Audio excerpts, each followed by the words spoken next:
Écoutez la proximité, Vallon de Haute-Bretagne, Radio Laser 95.9 FM. Du coup, je suis Clément Gosselin, responsable régional de la Bretagne et représentant de C2I Télécom. Du coup, on en a profité pour réaliser une présentation collective liée aux intempéries de ce début d'année. Voilà, on voulait faire un retour d'expérience avec les différents élus concernés par le risque inondation et notamment du coup la mairie de Guipry-Messac qui est cliente de notre solution actuellement.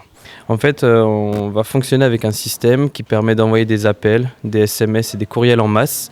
Donc on a une capacité qui peut aller jusqu'à 410 000 appels par heure et 300 000 SMS par heure. Et ça permet en fait aux mairies de cibler l'alerte qu'elle veut envoyer auprès de sa population. Les alertes pour les inondations, on s'est servi de la sectorisation. D'accord. Et nous avons envoyé les alertes en fonction des secteurs. D'accord. Donc parce qu'il y a des secteurs qui sont plus vite inondés que d'autres. De la population concernée, nous avons fait une opération quand même de recensement de la population concernée. On a deux principaux risques sur la commune, le risque inondation et le risque incendie. Nous avons fait une opération de boitage, c'est-à-dire qu'on a été distribué dans toutes les habitations concernées par les habitations ou le risque incendie, un questionnaire à nous faire retourner. On a communiqué sur Facebook, sur nos sites, etc., pour recenser un maximum de la population, pour avoir leurs coordonnées de téléphone portable. Ce qui nous a permis, en fin de compte, après, au moment des inondations, de vraiment cibler la population concernée. Une très bonne couverture. Ouais. Oui. Après, en fin de compte, ce qu'on demandait, c'est les gens qui voulaient avoir ces messages-là, parce qu'on a vu que ça prenait de l'ampleur, ils se sont inscrits pour pouvoir en bénéficier, si vous voulez. Donc ça a pris de l'ampleur, effectivement, et ça a été assez apprécié quand même des populations, parce qu'ils attendaient... soit le matin, soit l'après-midi. On leur disait qu'on allait en diffuser un l'après-midi, après les PCS, si vous voulez. Donc, pour avertir la population. Opération réussie. Opération réussie par rapport à ce qu'on avait avant, il faut quand même le dire. On avait un logiciel qu'on n'avait pas beaucoup utilisé parce qu'on l'avait utilisé en 2019, notamment quand il y avait eu la crue, mais on n'avait jamais réutilisé. Voilà. Et donc on avait décidé, en accord avec la préfecture, parce que je crois que c'est un logiciel qui est utilisé par la préfecture, et donc on avait une démonstration, et puis les services avaient trouvé ça bien, et donc nous on peut, disons, d'expliquer comment on a la gestion de crise un peu qu'on a fait, après d'avoir également des communes qui sont ici présentes, comment elles ont géré ça. Il y a toujours des choses à apprendre des uns et des autres. Voilà. J'ai vu hier soir, il y avait une émission, puisqu'on a participé à l'émission FR3 sur les inondations. Effectivement, il y a des choses à... Maintenant, on est dans du concret. Il faut voir aussi qu'est-ce qui va être réalisé par les services de l'État, par Eau et Rivière et tout ça. Sur le département, on va équiper la mairie de Meillac, qui est plus dans le nord du département. Et puis, comme disait monsieur le maire, on va équiper aussi la préfecture, qui, elle, alerte toutes les mairies du département dès qu'il y a une vigilance jaune, orange, rouge sur ce département. Et puis, on va équiper des sites Céveso aussi, aux alentours de Rennes. Donc voilà. Parce qu'après, effectivement, il n'y a pas que le risque, comme a dit monsieur, d'inondation ou d'incendie. Il y a aussi tous les autres risques, les risques industriels, il y a les risques attentats. D'ailleurs, il y a des évolutions réglementaires importantes, tu peux peut-être en parler. Avec les PPMS, donc les plans de prévention de mise en sûreté. C'est au niveau des écoles, finalement, dès qu'il y a une école sur la commune, l'école a l'obligation de mettre en place un PPMS. Et donc dans ce PPMS, on va demander aussi de gérer les risques majeurs et les risques humains, donc attentats, intrusions, et de voir comment on peut alerter en interne, s'alerter en interne, et ensuite, post-intrusion, alerter les parents d'élèves. Donc il y a aussi cette question-là de PPMS, et il y a une obligation pour la rentrée 2027-2028 d'avoir des PPMS à jour. Il a été noté, donc tout ça, ça fait effectivement qu'il faut être à jour aujourd'hui. Il faut que les services, effectivement, soient opérationnels, et ça, ils ont été très opérationnels.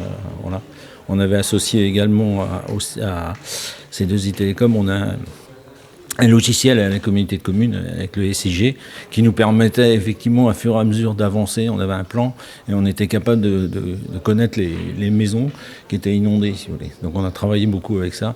Le directeur des services techniques pourrait vous en parler. Donc au PCS le matin, on prenait la carte et à fur et à mesure, c'est monté de 10 cm, on était capable de dire telle maison, telle maison. Ouais. Aussi d'un automate d'alerte à la population, c'est de cibler, mais c'est aussi d'anticiper la batterie de messages. Alors même si on peut créer un message le jour même par rapport à une situation qui serait pas anticipée, mais il y a toute cette anticipation de messages qui permet de libérer les décideurs qui doivent gérer autre chose, qui sont plus en relation avec leurs administrés dans ce cas-là, et d'envoyer les bonnes informations. Et ce qui est important aussi dans un automate d'alerte, c'est d'avoir la confirmation de la bonne réception du message. C'est-à-dire que ce n'est pas juste un SMS qui est envoyé et on ne sait pas s'il a été lu ou pas. Il faut qu'il y ait un accusé de réception. Donc comme ça, le maire et les services municipaux savent que effectivement la personne, elle a compris le message et elle a eu les consignes. On ne va pas se baser forcément sur l'ouverture, on va se baser sur le fait qu'ils aient tapé 1 à la fin du message s'ils avaient bien compris, ou tapé 2 pour écouter. Enfin, on a toute la traçabilité des appels et après en complément, Guy Primessac a aussi envoyé des SMS. Et donc finalement, en termes de nombre de personnes, vous avez touché, je crois, entre 3 et 4 000 personnes si ma mémoire est bonne. Et les gens ont été mis au courant et ont réussi à évacuer leur logement en temps voulu, ce qui était le but aussi de la solution et l'intérêt pour... On a eu 2 phases. On a eu la première semaine de janvier, voilà, où on s'est un petit peu lancé sur... et puis on a eu la deuxième phase, voilà, la deuxième phase qui a été énorme. Là. Ah non, la deuxième vague. Ouais, voilà, la deuxième vague. On a vu la première vague, donc ça nous a permis de mettre nos fichiers à jour aussi. Voilà, et puis voilà. Donc, je veux dire, après, en SMS, moi j'étais. On faisait en moyenne 2 par jour. On faisait deux envois par jour. Voire un troisième. Ouais. Non seulement pour que les équipes municipales sachent l'évolution de la situation et la bonne gestion de la population, mais aussi pour la responsabilité du maire. Parce qu'en fait, il a la responsabilité d'un élu peut être engagé s'il est défaillant en termes de mise en place d'outils.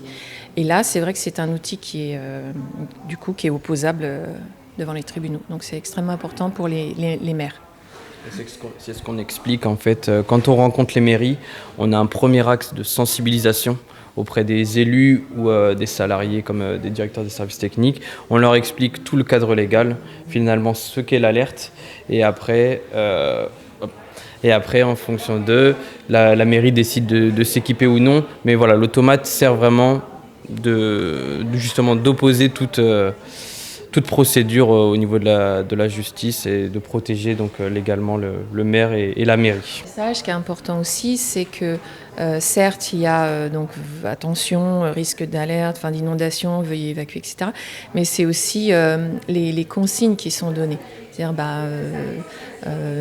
montez à l'étage, coupez vos conduites de gaz. Voilà, on rappelle, les messages qui sont préformatés permettent de bien penser les choses quand il n'y a pas de problème et de bien lister les consignes pour que tout se passe pour le mieux. On peut envoyer des appels vers les lignes fixes et donc pour ce cas-là, en fait, nous on va acheter l'annuaire universel public qu'on intègre au compte à la mairie de Guy Primessac. Donc elle a une première base qui représente 70% des foyers en ligne fixe. Donc elle a cette première base pour alerter justement les personnes plus vulnérables ou moins à l'aise avec les smartphones. Et après, comme expliquait monsieur le maire et son adjoint, ils vont recenser la population et récupérer les numéros de portable pour alerter du coup les autres personnes par téléphone. Et donc en combinant l'annuaire, le recensement et les listes aussi qu'ils ont en interne, on arrive à avoir 85-90% des foyers réunis dans l'outil.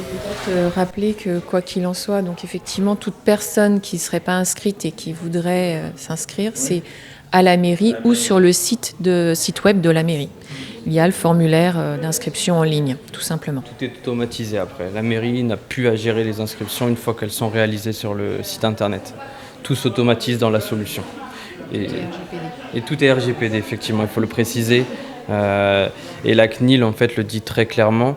Il y a le consentement, donc les gens peuvent s'inscrire, mais la mairie a aussi le droit d'utiliser des listes sans demander le consentement des habitants, puisqu'on est sur une sauvegarde de leurs intérêts vitaux. Et donc, le maire, en plus, qui a l'obligation de prévenir sa population, donc qui a aussi une mission d'intérêt général, a le droit d'utiliser, sans demander le consentement, les coordonnées de ses habitants. Donc voilà, il peut importer des listes qu'il a en mairie pour les prévenir d'une éventuelle alerte. Concrètement, la mairie reçoit une alerte de la préfecture avec la vigilance jaune, orange, rouge. En fonction de cette vigilance-là, la mairie prend la décision de déclencher le PCS ou non, donc le plan communal de sauvegarde. Si elle ne le déclenche pas, elle peut quand même envoyer une alerte auprès de sa population, l'indiquant, par exemple, vent violent, mettez vos abris de jardin, rangez vos abris de jardin, voilà. Et si la mairie déclenche le PCS, après il faut être réactif, essayer de gérer au mieux la crise, la cellule de crise, organiser les actions. Et donc finalement, l'automate permet d'automatiser une partie de cette cellule de crise, déjà du regroupement, et ensuite automatiser l'alerte et prévenir le plus tôt possible les habitants pour soit évacuer les lieux, soit monter les meubles à l'étage s'il y a une inondation et que les gens ont la chance d'avoir une maison sur étage. Donc voilà, il y a plusieurs possibilités, mais le but c'est d'anticiper l'alerte. Et après ensuite, pendant l'alerte, on peut tenir informer les habitants et post-alerte, leur expliquer que l'alerte est terminée et que tout est redevenu à la normale.